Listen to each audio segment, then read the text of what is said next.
¿Cómo estás? Yes. Respected chair and all the respected doctors sitting in front of me. 1912 was the year when the biggest ship of that time, Titanic, sank in the sea. But who was the culprit? Who was the offender? What was the reason behind? The reason was an iceberg, a small piece of ice mountain. But how could an ice mountain become so destructive? How could an ice mountain become the reason for making the bottom of the sea the graveyard of the biggest ship of that time, along with thousands and thousands of people? That was the basic reason. You can see in the picture. This is iceberg, and you can see that the concealed portion which is there inside the water is 9 to 10 times bigger than the portion which is there outside of the water. And that portion is broad as well. And that was the biggest mistake done by that captain, and tragic happened, and you know the history. My dear friends, in homeopathy, the maximum part of the scope is still concealed.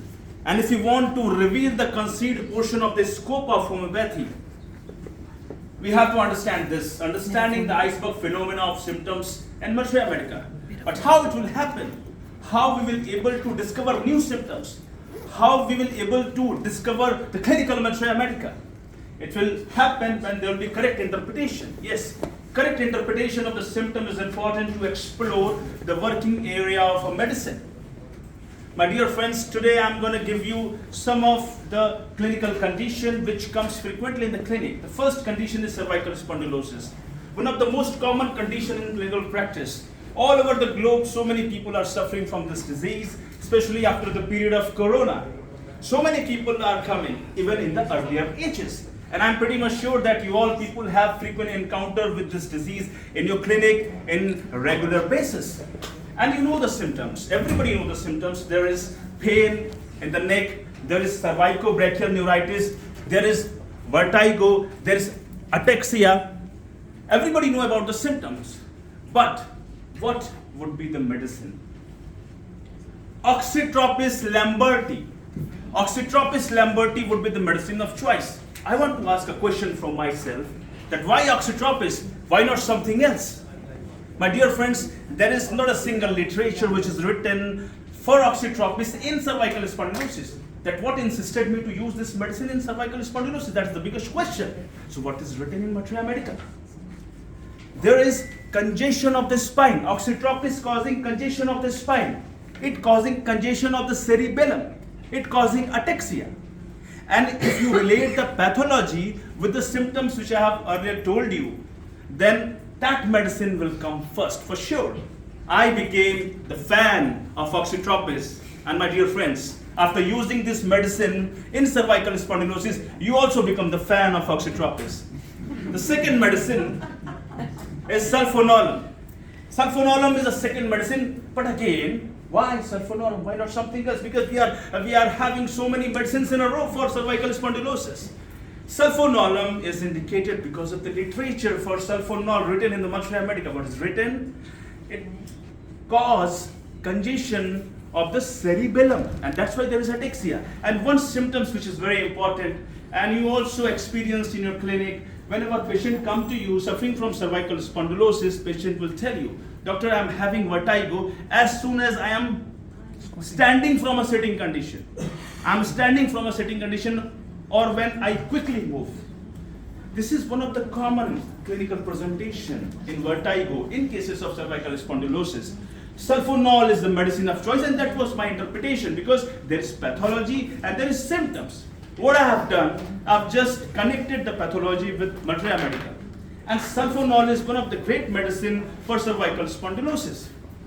My dear friends, the second condition is gastric flatulence.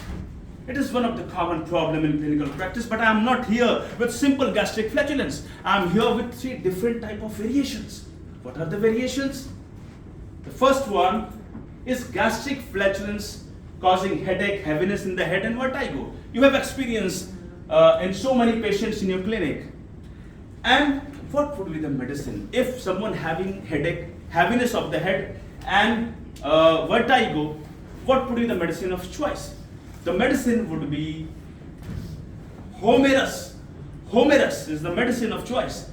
But why humerus? Why not something else? There is one symptom which is written in humerus. Dyspepsia, throat and head symptoms comes together. Dyspepsia, throat and head symptoms comes together. But if you don't have throat symptoms, you don't have to worry about. If you have dyspepsia and headache or vertigo or whatever happening with the head, you can give humerus. If patient is telling you that, doctor, whenever I am passing flutters or whenever there is irritation, I am having relief in my head complaint, this medicine is the first medicine of choice. I fell in love with this medicine, and if you want the same experience, you have to use this medicine in such case. What are the second variation? Gastric flatulence causing chest pain and heaviness in the chest. A patient coming to you having chest pain, stitching type of pain. Patient is tossing in agony. There is anxiety with restlessness and there is great pain in the chest. My dear friends, if a person having chest pain, that person will never let you know about the abdominal condition. Why? Because a weaker dynamic affection is permanently extinguished in the living organism by the stronger one. Chest is a more important organ. Abdomen is a less important organ. Someone having chest pain, the patient will never tell you about, I'm having gastric flatulence as well, I'm having problem in the abdomen as well. So if you ask, what's happened when there is discharge? What happened when there is a discharge of flatus, or what happened when there is erectation? If patient replies, doctor, I'm having relief in my chest pain, I'm having relief in my heaviness in the chest, what would be the medicine of choice? Latrodactylus mactans. Latrodactylus mactans would be the medicine of choice. But why latrodactylus? Why not something else? We have so many medicines, sir. We have so many medicines for that. We have Ignatia, we have Loroceresis, we have Telia, we have Bryonia, so many medicines which are connected with the abdomen as well. Latrodactylus mactans is indicated because the abdominal symptoms are prominent in latrodactylus. The chest symptoms are prominent in latrodactylus. Latrodactylus is indicative in almost all type of chest complaint. And it is also indicative for all type of gastric complaint. So what I have done? I have just connected these two systems together. And that's why Latrodactylus mactans is extremely effective. It will give you tremendous results, magnificent results. The third variation, gastric flatulence causing low back ache. I'm having low back ache, and if the cause is somewhere inside the abdomen. What I mean to say, after passing flatus or after erectation, if there is relief in the complaint, what would be the medicine of choice? Ricinus calm. Ricinus calm would be the medicine if someone having backache and backache relief after passing flatus or erectation. But why Ricinus calm? Why not something else? This is the biggest question. So when you go through the literature, when you go through the writing of Ricinus calm written in the Matrica Medica, it is clearly written that there is distension of the lower abdomen, there is contraction of the rectal muscles. Because of distension, because of contraction of the rectal muscles, there is pain in the lower part of the back. And after passing flatus, the tension over the muscles releases. The tension over the muscles releases and patient having relief in the low backache. That was my interpretation. And Ricinus calm is an indicative medicine whenever a patient comes to you having backache, low backache, and the reason is somewhere inside the abdomen. If there is gastric flatulence, if there is any gastric abnormality, and after passing flatus or discharge, flatus or erectation, if having relief, this would be the medicine of choice. The last one, ladies and gentlemen, renal colic. One of the common problem in clinical practice. And when we talk about the renal colic, sir, there are so many medicines. There are belladonna, magnesia first, Pereira brava, lycopodium, and Chimaphila, hydrangea.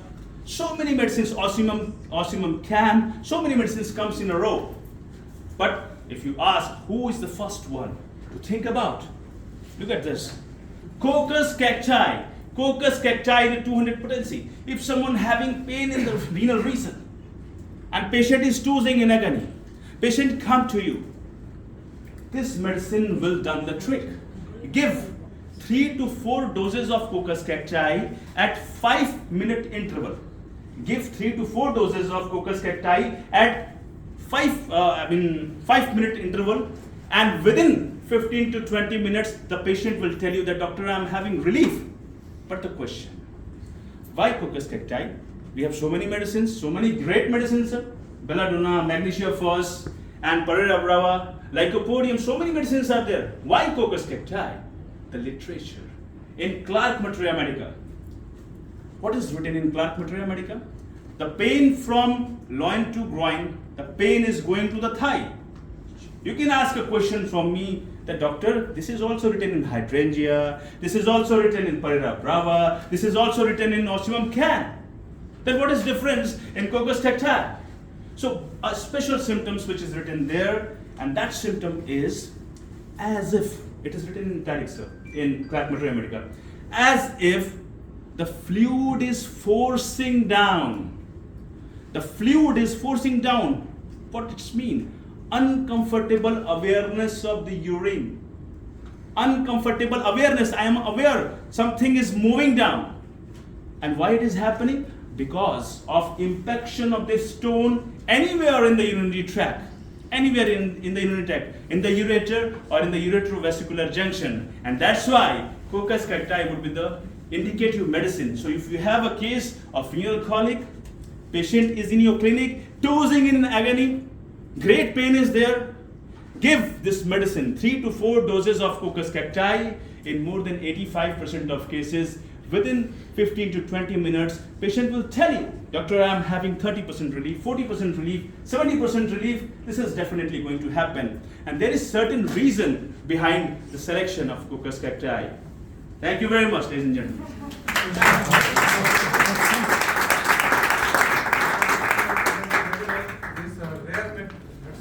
I have 2 questions. One, that you have used these medicine in your clinical practice, and second, whether you have used these medicine alone or with some consultation. I have used all these medicines alone, ladies and gentlemen. And I really want to be used. Whatever information I have given you, I really want to be used. I need that you have to use all these information